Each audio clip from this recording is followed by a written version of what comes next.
Halo teman-teman, assalamualaikum. Hari ini saya akan melakukan install ulang sebuah laptop dari Fedora 40 ke Debian 12,7. Saat ini saya sedang mendownload file ISO nya yang berukuran cukup besar, yaitu sekitar 4 GB.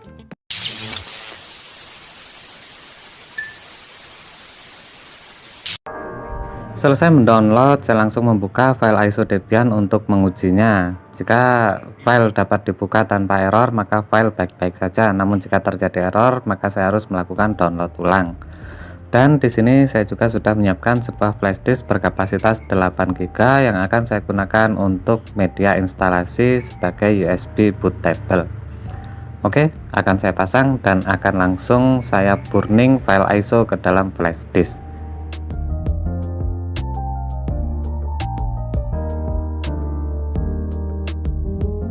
Sebenarnya flash disk ini sudah lama tidak saya gunakan, namun saya penasaran apa isinya. Dan saat dibuka ternyata isinya adalah berkas-berkas image post market OS yang saya gunakan untuk flashing pada ponsel Xiaomi Redmi 2 beberapa waktu lalu teman-teman. Jadi isi dari flash disk ini aman untuk dihapus. Oke, akan saya buka sebuah terminal untuk langsung melakukan pemburningan ISO image ke dalam USB flash disk.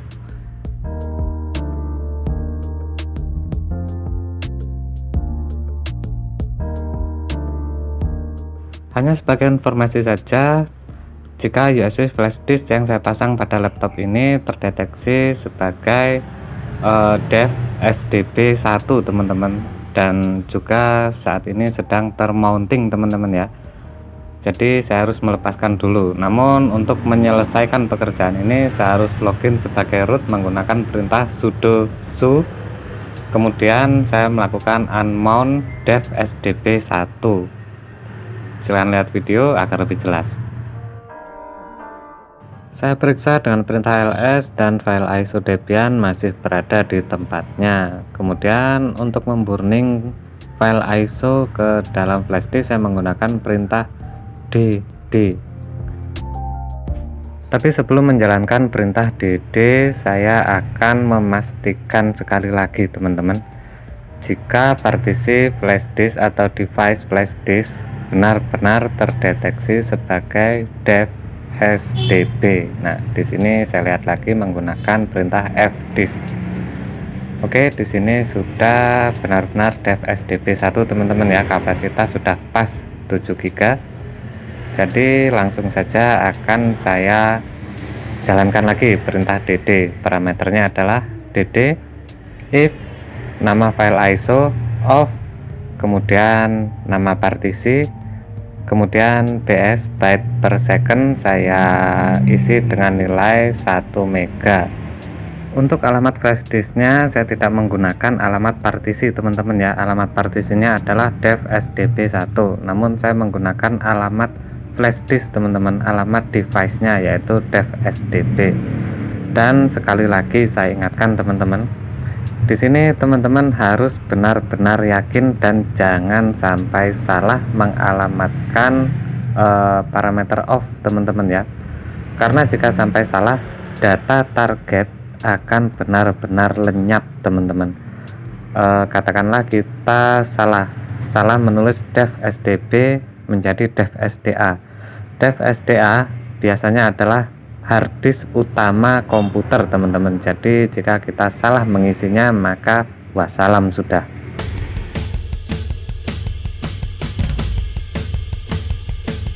Setelah sekian lama akhirnya proses burning selesai teman-teman ya, dan di sini langsung flash disk terdeteksi sebagai device dengan partisi baru bernama Debian teman-teman. Oke, kalau begitu langsung saja akan saya restart komputernya dan langsung booting melalui USB. Karena masih sebagai root, maka saya hanya tinggal mengetik perintah reboot untuk langsung merestart komputer.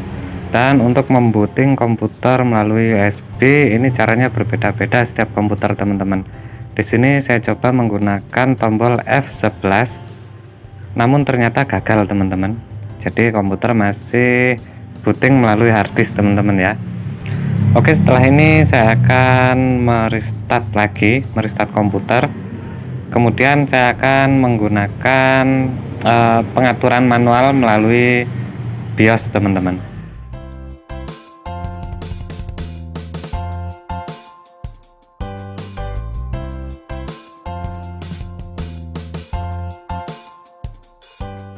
Pada BIOS ini saya merubah boot sequence teman-teman ya, atau urutan booting teman-teman. Jadi di sini saya memindah USB flash disk ke urutan pertama dan menggeser hard disk ke urutan kedua teman-teman. Setelah itu saya apply atau saya simpan, kemudian saya ketuk exit untuk keluar dari BIOS dan merestart komputer. Dan mari kita lihat teman-teman, apakah komputer berhasil booting ke USB flash disk atau tidak.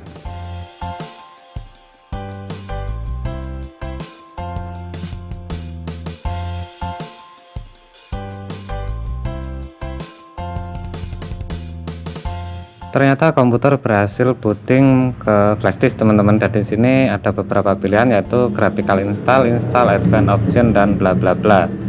Di sini sebagai panduan untuk pemula teman-teman ya. Jadi saya memilih graphical install saja teman-teman, agar lebih mudah untuk diikuti. Oke, kita sudah masuk ke program installer Debian 12. Jadi yang pertama di sini adalah memilih bahasa. Saya akan memilih bahasa Indonesia saja.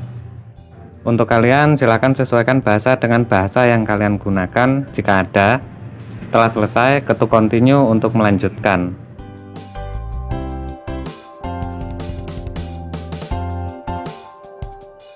Kemudian adalah menentukan lokasi. Di sini saya pilih Indonesia, kemudian saya klik lanjutkan, lalu mengatur keyboard saya pilih Inggris Amerika default, kemudian lanjutkan, dan proses akan segera dimulai teman-teman. Jadi saat sekarang ini installer Debian 12 sedang mendeteksi hardware dan paket installer, dan juga nanti biasanya sih akan menghubungkan ke internet.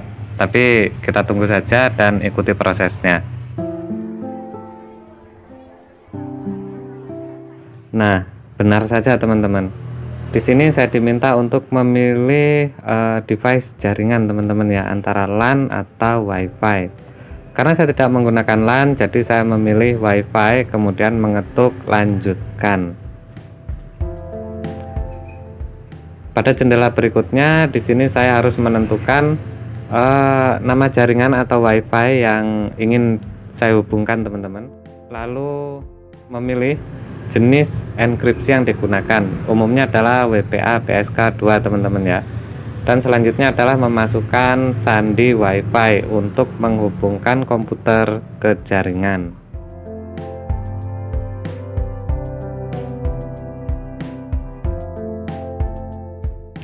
Selanjutnya adalah mengatur properti sistem yang akan kita bangun. Di sini misalnya adalah nama komputer, kemudian domain, user, kemudian root dan sebagainya. Namun yang pertama di sini kita tentukan dulu nama host atau nama komputernya.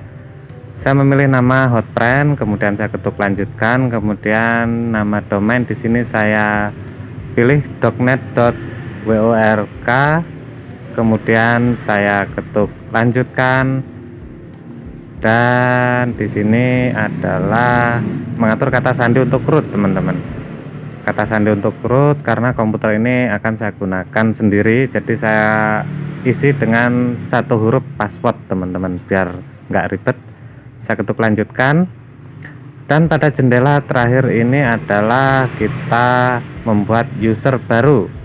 Jadi di sini saya tentukan nama lengkapnya adalah friend biar simple, dan juga username-nya adalah friend juga teman-teman. Lalu untuk passwordnya juga saya atur hanya menggunakan satu huruf biar simple. Oke, kemudian di sini saya harus memilih zona waktu, dan karena saya berada di Indonesia Tengah, saya memilih WITA, kemudian mengetuk lanjutkan. Oke teman-teman, jadi di sini adalah konfigurasi terakhir, yaitu konfigurasi penyimpanan atau hard disk. Karena di sini saya membuat panduan untuk pemula, jadi tidak ada opsi khusus yang akan saya buat teman-teman ya. Saya memilih terpadu gunakan seluruh hard disk. Itu saja teman-teman. Jadi semua data yang ada di dalam harddisk saat ini akan dihapus, benar-benar dihapus. Partisi harddisk ataupun sistem yang sudah terinstall akan dihapus. Saya pilih gunakan seluruh harddisk, kemudian saya ketuk lanjutkan. Lalu di sini ada pilihan lagi teman-teman. Ada pilihan harddisk SDA atau SDB. Seperti yang sudah saya sampaikan sebelumnya, SDA adalah harddisk komputer, SDB adalah flash disk. Jadi ketuk SDA, ketuk lanjutkan. Lalu di sini pilih semua berkas di satu partisi agar teman-teman ya, agar manajemen partisi lebih mudah teman-teman. Sebenarnya sih untuk untuk pilihan advance atau pilihan yang pro, kita disarankan untuk memisah-misah partisi teman-teman. Namun itu untuk komputer produksi. Tapi karena ini adalah komputer pribadi atau laptop pribadi, maka saya pilih semua berkas di satu partisi. Ini agar nanti sisa dari penyimpanan itu tidak terbuang sia-sia jika kita menggunakan partisi yang terpisah-pisah teman-teman ya. Kemudian di sini adalah ada ikhtiar pemartisian teman-teman. Jadi di sini adalah review dari susunan partisi baru yang akan dibuat. Jika teman-teman tidak yakin, teman-teman bisa membatalkan perubahan pada partisi. Namun jika sudah oke, tidak ada masalah lagi, ketuk selesai mempartisi dan tulis perubahan-perubahannya ke harddisk, lalu ketuk lanjutkan. Kemudian ini adalah pertanyaan terakhir sebelum proses instalasi atau pemartisian dilakukan teman-teman ya. Jika kalian yakin dengan pengaturan yang dilakukan sebelumnya, pilih ya, kemudian klik lanjutkan. Namun jika tidak, pilih tidak, kemudian klik lanjutkan untuk membatalkan teman-teman. Saat ini installer Debian sedang memasang paket yang berasal dari USB flash disk atau CD-ROM teman-teman ya. Jadi saat ini proses instalasinya offline, tidak menggunakan jaringan internet. Proses ini memakan waktu yang bervariasi teman-teman ya, tergantung dari spesifikasi komputer yang digunakan. Tidak lama setelahnya, installer Debian akan meminta masukan dari pengguna untuk mengatur pengelola paket. Jadi di sini cermin jaringan dapat digunakan untuk melengkapi perangkat lunak. Artinya kita mengatur repositori teman-teman ya. Jika teman-teman tidak ingin mengatur repositori, pilih tidak. Jika ingin mengatur, pilih ya, kemudian klik lanjutkan. Selanjutnya adalah kita diminta untuk memilih lokasi server teman-teman. Jadi di sini saya pilih Indonesia teman-teman, yang merupakan server terdekat. Lalu memilih situs atau domain yang menyediakan server. Amannya sih pilih deb.debian.org di baris paling atas, kemudian klik lanjutkan. Lalu di sini kita diminta untuk memasukkan proxy teman-teman. Namun karena saya tidak memiliki akun proxy, jadi saya kosongkan dan saya klik lanjutkan. Kemudian membiarkan apt atau installer Debian mengatur sisanya.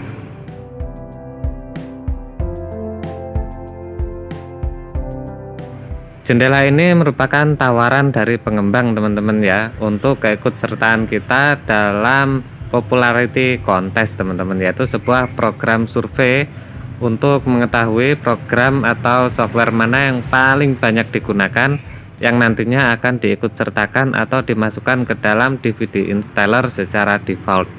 Di sini saya pilih tidak, kemudian saya klik lanjutkan. Tidak lama setelahnya akan muncul lagi jendela pengaturan lanjutan teman-teman ya. Di sini adalah pengaturan desktop environment yang akan dipasang teman-teman. Jika tidak ingin memasang desktop environment, maka hilangkan semua tanda centangnya kecuali perkakas sistem standar. Namun di sini saya akan memasang apa teman-teman ya? Ini yang paling ringan sepertinya LXGT dan LXDE. Namun saya pilih KDE Plasma saja teman-teman. Oke, jadi saya putuskan untuk memasang KDE Plasma. Dan saya ketik, saya klik lanjutkan untuk memulai proses instalasi. Namun di sini kalian juga bisa memasang beberapa teman-teman ya, beberapa desktop environment yang dapat kalian pilih saat berada pada login screen teman-teman. Namun di sini saya hanya memilih satu, yaitu KDE Plasma.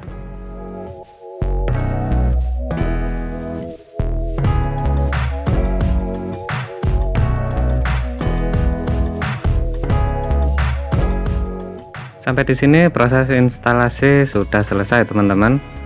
Klik lanjutkan untuk merestart komputer dan lepas USB flash disk.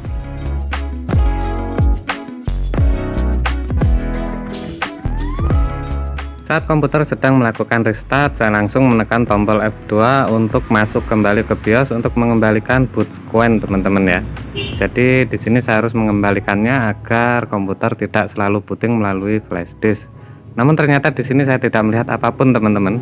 Jadi bootable Debian-nya pada hard disk tidak terdeteksi. Jadi saya menambahkannya secara manual teman-teman. Kolom isian untuk menambah bootable secara manual ada 3 teman-teman ya. Namun yang kolom kedua ini otomatis dia akan mengarah pada hard disk. Kolom pertama adalah nama dari sistem operasi dan kolom ketiga merupakan file boot. Di sini saya memilih grab 64.efi kemudian mengklik OK teman-teman. Kemudian saya keluar dari BIOS dan komputer akan restart secara otomatis. Dan inilah grab menu pada Debian 12. Mari kita coba langsung saja menjalankan Debian 12 teman-teman ya. Jadi ini proses bootingnya tidak saya cut teman-teman. Jadi tidak ada pemotongan klip. Dan ini merupakan durasi booting yang real atau durasi sebenarnya pada komputer jadul merek Dell teman-teman.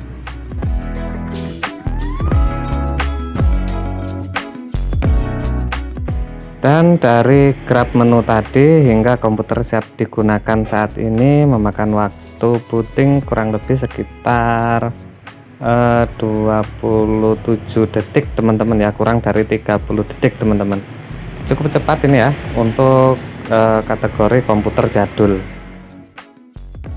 Dan inilah dia teman-teman, Debian Linux 12 yang akan bertengger atau saya gunakan sebagai sistem operasi default pada komputer yang saya gunakan untuk bekerja ke depannya teman-teman. Saya tidak menggunakan Fedora lagi karena siklus update-nya terlalu cepat teman-teman, sehingga software yang mungkin pengembangannya agak lama itu jadi kesulitan mengikuti karena library-nya sudah pada Fedora sudah ditingkatkan, namun software tertentu masih menggunakan library lama teman-teman. Jadi itu sudah agak kesulitan untuk mengikutinya. Karena itulah saya memutuskan untuk berpindah dari Fedora ke Debian, yang dimana Debian sendiri terkenal atau dikenal dengan softwarenya yang cukup jadul teman-teman ya, namun rutin melakukan update perbaikan teman-teman. Jadi penambahan kesalahan itu rutin dilakukan, namun upgrade versinya itu dikenal lebih lamban, sehingga untuk penggunaan software tertentu itu bisa lebih awet teman-teman.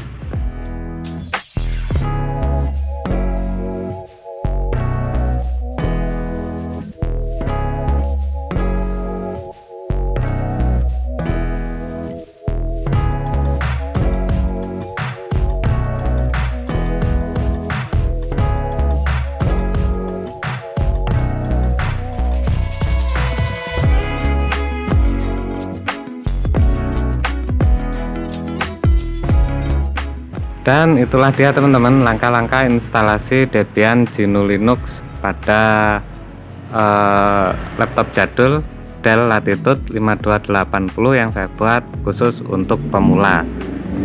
Jadi buat teman-teman yang baru mengenal Linux, semoga saja video ini dapat menjadi salah satu referensi teman-teman, video referensi untuk teman-teman yang ingin switch atau pindah atau migrasi dari sistem operasi lain ke sistem operasi Linux secara mandiri, dan mungkin kedepannya nanti satu persatu saya akan mulai membuat video tips, trik, dan informasi seputar Linux teman-teman ya, entah itu menggunakan laptop maupun menggunakan smartphone seperti video-video yang lalu yang sudah saya buat.